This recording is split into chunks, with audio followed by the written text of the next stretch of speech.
गुजरात के भावनगर में शिशु विहार की बुद्ध सभा की पहली बैठक 1939 में हुई और बाद में तख्त सिंह जी परमार के तत्वाधान में 1980 के बाद से हर बुधवार निर्बाध रूप से शुरू हुई। लॉकडाउन के समय में सोशल मीडिया पर बुद्ध सभा आयोजित की गई थी और अभी तक एक भी बैठक रद्द नहीं हुई है और अब तक 40,000 से अधिक रचनाएं प्रस्तुत की जा चुकी है। पूरे भारत में कहीं भी कवि बनाने वाला कोई स्कूल नहीं होगा। भावनगर में यह पहली बुद्ध बैठक 1939 में तख्त सिंह जी परमार की उपस्थिति में शुरू हुई थी और 1980 के बाद से हर बुधवार को आयोजित की जा रही है और अभी भी चल रही है। यहाँ हम इस बुद्ध सभा में अपनी कविताओं को पढ़कर प्रसिद्ध हुए 2 कवियों से बात करेंगे। यह विजय राजगुरु हैं, एक कवि जो 3 साल की उम्र से बुद्ध सभा में पैर रखते हैं और आज लेखक, काव्य संग्रह सहित अपने जीवन को आकार देने और एक कवि के रूप में जगह पाने का श्रेय इस बुद्ध सभा को देते हैं। विजय भाई राजगुरु, जिन्होंने कविता के 6 संग्रह लिखे हैं, आज भी युवाओं को बुद्ध सभा में उनको देखने का आनंद मिलता है। અમે રસ્તા ઉપર ઊભા છતાં રસ્તો નથી મળતો, સ્વયંને શોધવા બેઠો અને પત્તો નથી મળતો। बचपन से ही आता हूँ। जब से मैं चलना सीखा तो यहाँ झूला झूलने के लिए मैं आता था। मेरे पिताजी बाहर नौकरी करते थे, लेकिन वेकेशन में जब यहाँ रिश्तेदारों के घर आता था तो शिशु विहार में आता रहता था।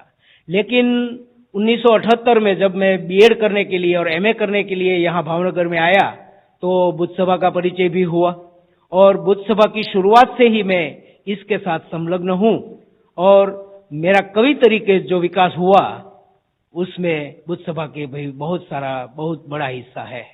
मैंने गद्य और पद्य दोनों में 8 पुस्तकें मेरी प्रकाशित हुई है और उतनी ही पुस्तकें अभी अप्रकाशित है। लेकिन मेरा एक संग्रह तू बर्फनी मीणबत्ती मैं गुजराती में ही लिखता हूँ। हिंदी में बहुत कम लिखा है, गजल आदि लिखा है हिंदी में, लेकिन गुजराती में ही लिखता हूँ।